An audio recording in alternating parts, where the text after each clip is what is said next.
Boa noite a todos, sejam todos bem-vindos, que a paz de Jesus esteja com todos nós. Boa noite, Duda.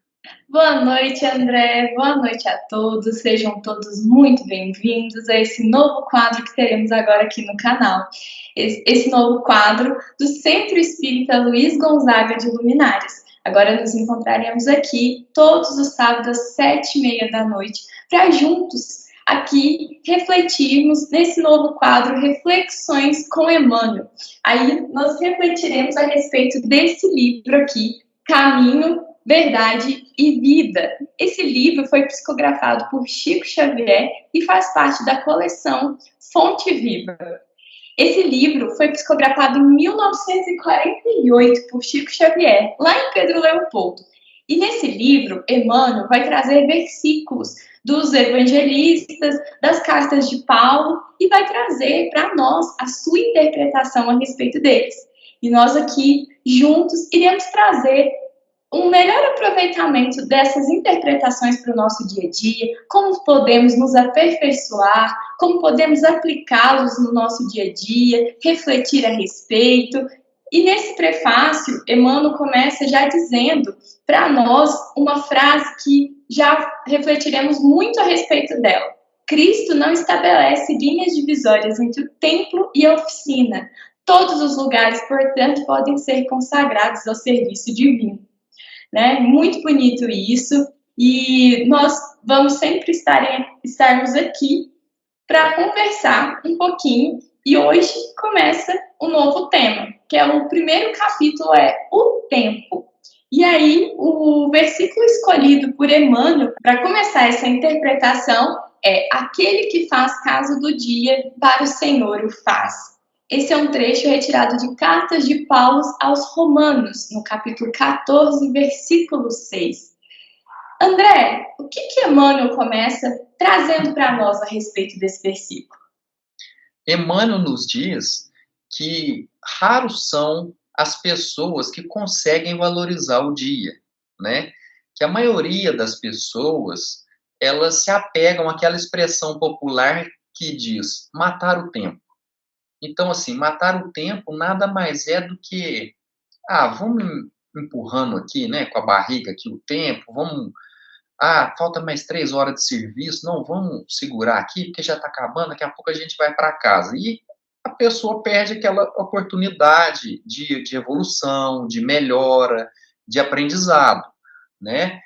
E outra expressão também que é muito usada, mas aí por pessoas que têm um outro comportamento, é de que o tempo é dinheiro.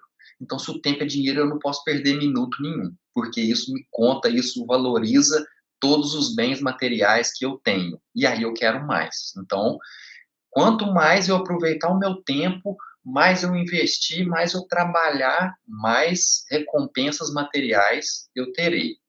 Só que o tempo é muito sábio.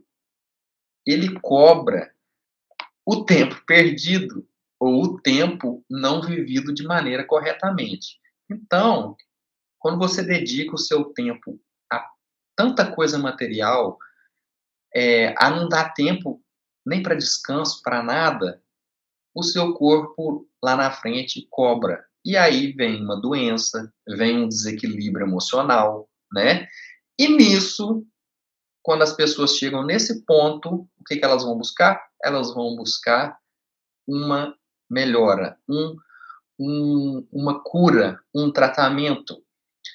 Só que, como estamos falando do tempo, igual Paulo nos diz, que o tempo é do Senhor, quando você busca isso depois de muito tempo perdido, pode ser que você não tenha saúde mais, pode ser que você não tenha mais equilíbrio para poder desempenhar esse tempo que devemos dedicar para trabalhar para o Senhor, né? E então,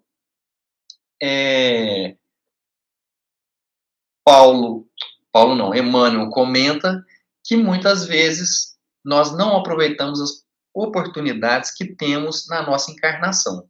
Eu tenho até uma história para poder contar depois sobre o não aproveitamento do tempo numa encarnação, mas isso aí vamos deixar para depois. Duda, qual que é o trecho que você gostaria de destacar para nós? Aquele assim que para você foi fundamental nessa reflexão? Então, André, são muitos, né? Emmanuel traz falas riquíssimas nessa primeira reflexão. Mas eu gostaria de destacar um que eu acho que resume perfeitamente o que conversamos aqui hoje. Em quase todos os setores de evolução terrestre, vemos o abuso da oportunidade, complicando os caminhos da vida. Entretanto, desde muitos séculos, os apóstolos nos afirmam que o tempo deve ser do Senhor. Eu acho que esse trechinho aqui resume muito o que você acabou de trazer, né? Sobre realmente o tempo, o ser de Deus. Às vezes a gente precisa aproveitar, precisa começar na nossa atitude no presente, né? Para que a gente não conhece também o nosso futuro, né? Então a gente deve perguntar o que a gente está fazendo para o nosso plano eterno de vida. A gente está empregando o nosso tempo da melhor maneira possível? Da maneira que no final dessa encarnação a gente vai ficar orgulhoso do que construímos? Ou será que a gente está aplicando, como você já disse, né, o mais tempo só apenas no material, estamos andando muito apressados, às vezes, por vezes, muito atarefados?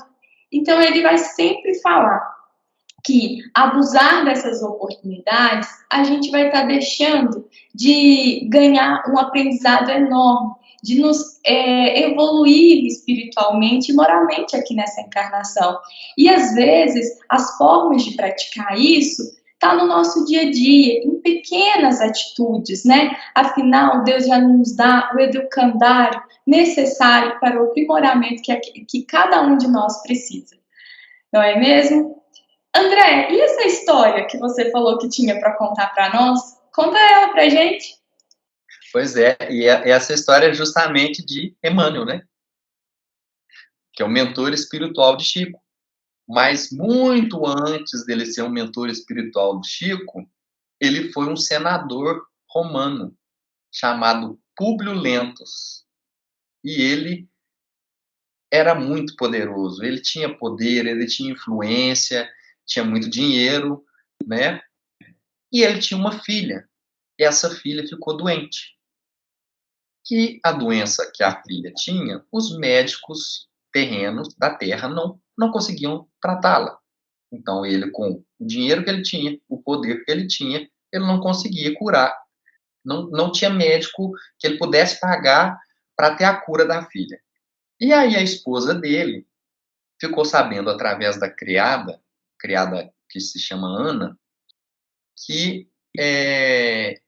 havia um nazareno que fazia curas que os médicos da terra desacreditavam nas pessoas, que elas não tinham mais cura, e ele simplesmente conseguia curar essas pessoas.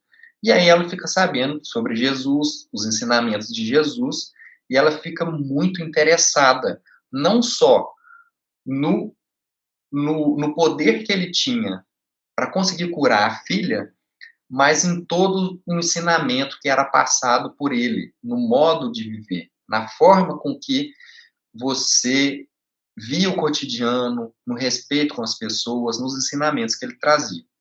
Então, Lívia chega até Públio Lentulus, né, Emmanuel, naquela época, e diz assim para ele: vá ao encontro de Jesus e vê se ele consegue curar a nossa filha.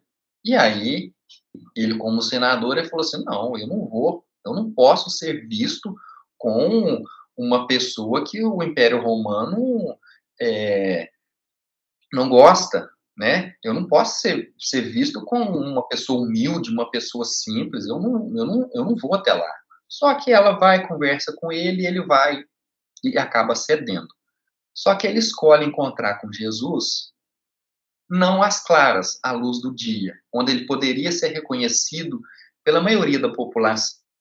Ele escolhe já no final da tarde, quando a luz não estava muito boa, e aí ele conseguiu se infiltrar entre a população para não ser visto junto de Jesus. E aí ele vai procurar Jesus, ele não sabe se vai encontrar. Ele chega e ele andando, e de repente Jesus surge para ele. E aí ele explica a história e Jesus diz assim para ele: olha, eu vou curar a sua filha. mas não é por você, porque você não é digno, você não merece. Mas eu vou curá-la pela fé que a sua esposa tem no que eu digo e no que eu faço.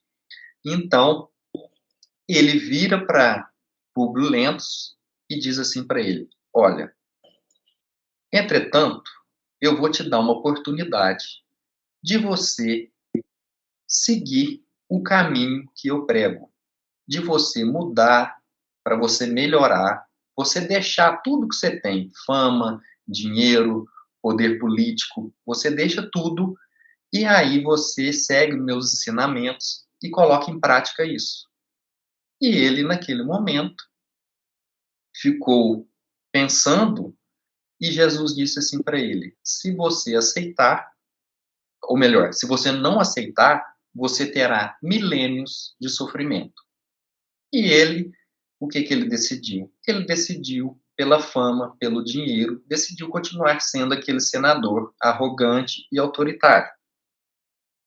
Bom, Jesus seguiu o caminho dele, Públio Lentulus resolveu seguir o caminho dele.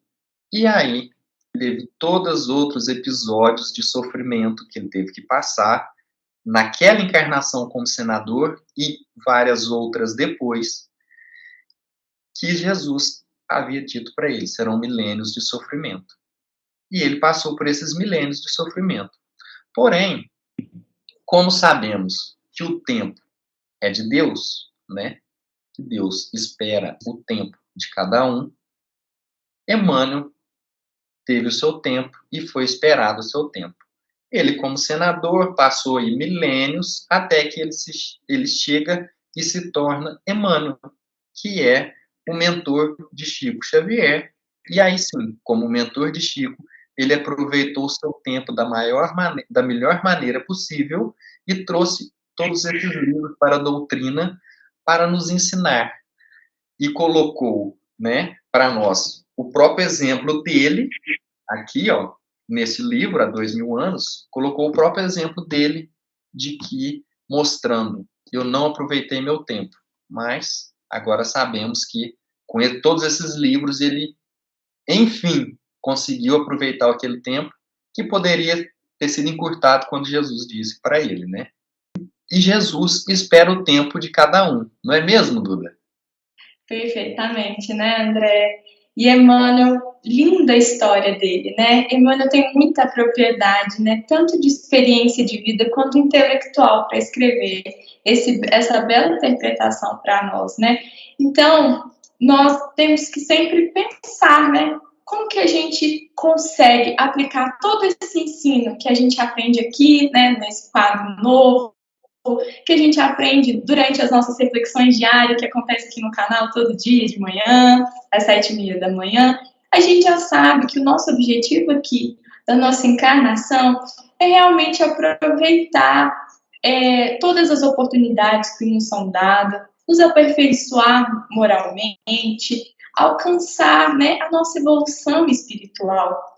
E aí, sim, começar a aplicar todo esse conhecimento que a gente tem em todas as oportunidades e momentos possíveis, né? Eu gostaria de propor a todos nós que durante essa próxima semana que a gente possa tirar minutinhos do nosso dia para refletir como que estamos aproveitando o nosso tempo. Estamos usando ele da melhor maneira possível? Então, eu queria propor que a gente tirasse um tempinho do nosso dia para aplicar algo que a gente aprendeu, algo que a gente gostaria de levar para a nossa vida, um ensinamento, que a gente possa usar esse tempo em benefício da nossa evolução espiritual e do nosso aprendizado moral. Esperamos vocês para a próxima semana, refletirmos o próximo capítulo, que é Segue-me Tu.